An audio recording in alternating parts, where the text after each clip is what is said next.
ಬಿಸ್ಮಿಲ್ಲಾಹಿರ್ ರಹ್ಮಾನಿರ್ ರಹೀಂ.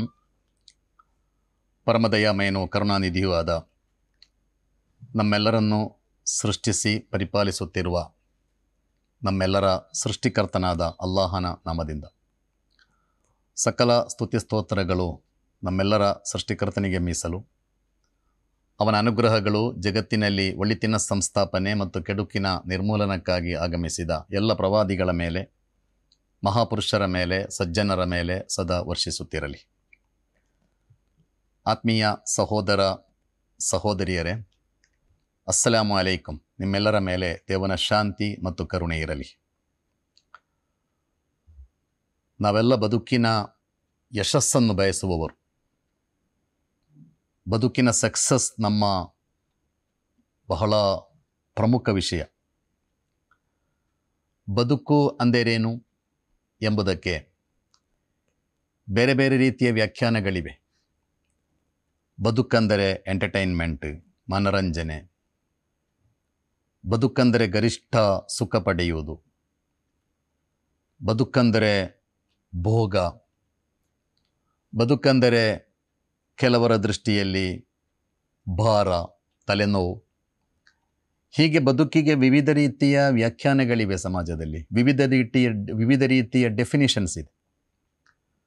ಪವಿತ್ರ ಕುರ್ಆನ್ ಬದುಕನ್ನು ಬಹಳ ಮನೋಹರವಾಗಿ ವಿವರಿಸ್ತದೆ. ಬದುಕು ಏನು? ಕುರ್ಆನ್ನ ಮಾರ್ಗದರ್ಶನದಂತೆ ಇನ್ನ ಖಲಕ್ನಲ್ ಇನ್ಸಾನ ಮಿನ್ ನುತ್ಫತಿನ್ ಅಮ್ಶಾಜಿನ್ ನಬ್ತಲೀಹಿ ಫಜಅಲ್ನಾಹು ಸಮೀಯಂ ಬಸೀರ. ಕುರ್ಆನ್ ಹೇಳೋದು ಬದುಕು ಪರೀಕ್ಷೆ ಅಂತ. ದೇವ ನಿಮ್ಮನ್ನು ಪರೀಕ್ಷಿಸ್ತಾನೆ. ಅಲ್ಲದಿ ಖಲಕಲ್ ಮೌತ ವಲ್ ಹಯಾತ ಲಿಯಬ್ಲುವಕುಂ ಅಯ್ಯುಕುಂ ಅಹ್ಸನು ಅಮಲ. ಅವನು ಜೀವನ ಮತ್ತು ಮರಣವನ್ನು ಸೃಷ್ಟಿಸಿದ್ದಾನೆ. ನಿಮ್ಮ ಪೈಕಿ ಅತ್ಯಂತ ಒಳ್ಳೆಯ ಕರ್ಮವೆಸಗುವವರು ಯಾರು ಎಂಬುದನ್ನು ಅವನು ಪರೀಕ್ಷಿಸ್ತಾನೆ. ಅಂದರೆ ಕುರ್ಆನ್ನ ಮಾರ್ಗದರ್ಶನದಂತೆ ಇಹಲೋಕದ ಮನುಷ್ಯನ ಬದುಕು ಒಂದು ಪರೀಕ್ಷೆಯಾಗಿದೆ. ಪರೀಕ್ಷೆ ಅಂದರೇನು? ಪರೀಕ್ಷೆ ಅಂದರೆ ನಮ್ಮ ಮಕ್ಕಳು ಪರೀಕ್ಷೆ ಬರೆಯುತ್ತಾರೆ. ಪರೀಕ್ಷೆಗೆ 3 ಗಂಟೆಯ ಅವಧಿ ಇದ್ದರೆ ಆ 3 ಗಂಟೆಯಲ್ಲಿ ಒಂದು ಕ್ಷಣವನ್ನು ಹಾಳು ಮಾಡದೆ ಆ 3 ಗಂಟೆ ಸಮಯವನ್ನು ಉಪಯೋಗಿಸಬೇಕು. ನೀವು ಏನು ಸಾಧಿಸಬೇಕು ಅಂತ ಬಯಸ್ತೀರೋ ಅದನ್ನು ಸಾಧಿಸಬೇಕಾದ್ರೆ ಒಂದು ಕ್ಷಣವು ಹಾಳು ಮಾಡಲಿಕ್ಕೆ ಸಾಧ್ಯ ಇಲ್ಲ. ಅದೇ ರೀತಿ ಪರೀಕ್ಷೆ ಅಂದ ಮೇಲೆ ಅದಕ್ಕೊಂದು ಫಲಿತಾಂಶ ಇರ್ತದೆ, ಅದಕ್ಕೆ ರಿಸಲ್ಟ್ ಇರ್ತದೆ. ದೇವ ಬದುಕು ಪರೀಕ್ಷೆ ಎಂದು ಕಲಿಸಿಕೊಡುವಾಗ ಒಂದನೆಯದಾಗಿ ಈ ಬದುಕು ಬಹಳ ಜವಾಬ್ದಾರಿಯುತವಾದದ್ದು, ಅತ್ಯಂತ ಹೊಣೆಗಾರಿಕೆಯಿಂದ ಕೂಡಿದ್ದು. ಆದ್ದರಿಂದ ಬದುಕಿನ ಒಂದು ಕ್ಷಣವೂ ಹಾಳಾಗಬಾರದು. ಇಡೀ ಬದುಕಿನ ಪ್ರತಿ ಕ್ಷಣವೂ ಸತ್ಕರ್ಮಗಳಿಂದ ಸಂಪನ್ನವಾಗಿರಬೇಕು. ಹಾಗಾದರೆ ಮಾತ್ರ ಬದುಕಿನಲ್ಲಿ ಯಶಸ್ಸು ಸಿಗಲಿಕ್ಕೆ ಸಾಧ್ಯ. ಎರಡನೆಯದಾಗಿ ಬದುಕು ಪರೀಕ್ಷೆ ಎಂದಾದರೆ ಈ ಬದುಕಿಗೆ ಫಲಿತಾಂಶ ಇದೆ. ಖಂಡಿತ ಈ ಬದುಕಿಗೆ ರಿಸಲ್ಟ್ ಇದೆ. ಫಮನ್ ಯಅಮಲ್ ಮಿಸ್ಕಾಲ ದರ್ರತಿನ್ ಖೈರನ್ ಯರ ವಮನ್ ಯಅಮಲ್ ಮಿಸ್ಕಾಲ ದರ್ರತಿನ್ ಶರ್ರನ್ ಯರ. ಒಂದು ಅಣುವಿನಷ್ಟು ನೀವು ಒಳಿತು ಮಾಡಿದರೆ ಅದರ ಪುಣ್ಯವನ್ನು ನೀವು ಪಡೆದೇ ತೀರುವಿರಿ.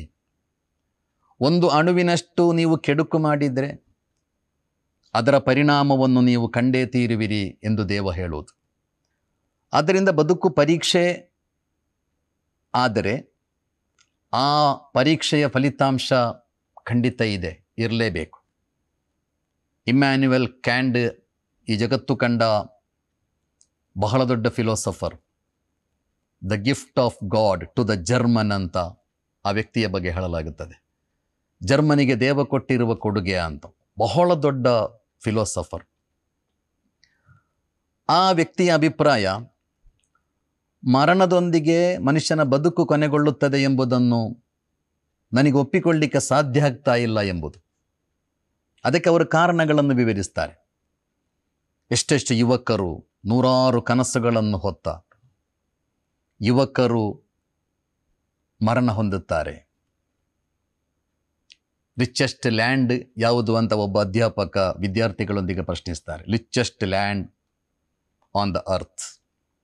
ಭೂಮಿಯಲ್ಲಿ ಅತ್ಯಂತ ಶ್ರೀಮಂತ ಪ್ರದೇಶ ಯಾವುದು ಅಂತ ಕೆಲವರು ಹೇಳಿದರು ಅದು ಆಫ್ರಿಕಾದ ಗಣಿ ಪ್ರದೇಶಗಳು, ಇನ್ನು ಕೆಲವರು ಪಶ್ಚಿಮೇಷ್ಯಾದ ಆಯಿಲ್ ಸಿಗುವ, ಚಿನ್ನ ಸಿಗುವ ಪ್ರದೇಶಗಳು, ಬೇರೆ ಕೆಲವರು ಯುರೋಪ್, ಸ್ವಿಟ್ಜರ್ಲ್ಯಾಂಡ್, ಬೇರೆ ಬೇರೆ ಹೇಳಿದರು.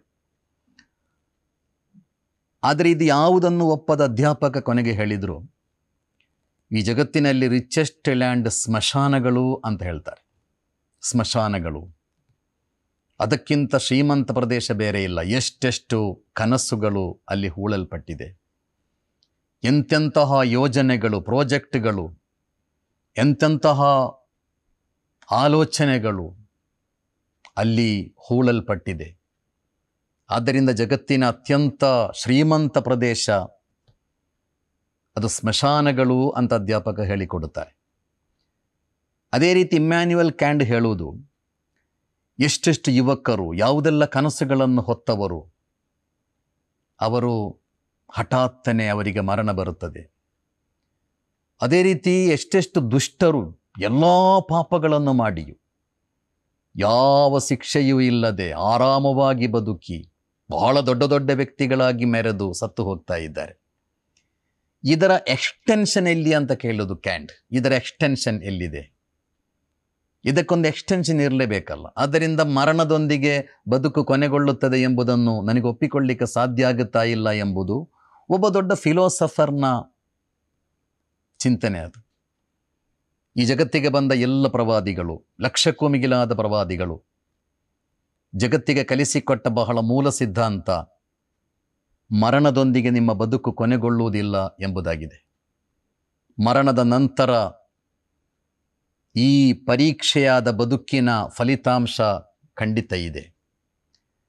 ಜಗತ್ತಿಗೆ ಬಂದ ಎಲ್ಲ ಪ್ರವಾದಿಗಳು ಕಲಿಸಿಕೊಟ್ಟದ್ದು ದೇವನ ನ್ಯಾಯಾಲಯದಲ್ಲಿ ನಿಮ್ಮ ವಿಚಾರಣೆ ನಡೆಯುತ್ತದೆ. ಒಂದು ಮರಣದ ವಾರ್ತೆ ಆಲಿಸಿದರೆ ನೀವು ಅದಕ್ಕೆ ಹೇಗೆ ಪ್ರತಿಕ್ರಿಯೆ ವ್ಯಕ್ತಪಡಿಸಬೇಕು ಅಂತ ಕುರಾನ್ ಕಲಿಸಿಕೊಟ್ಟಿತ್ತು.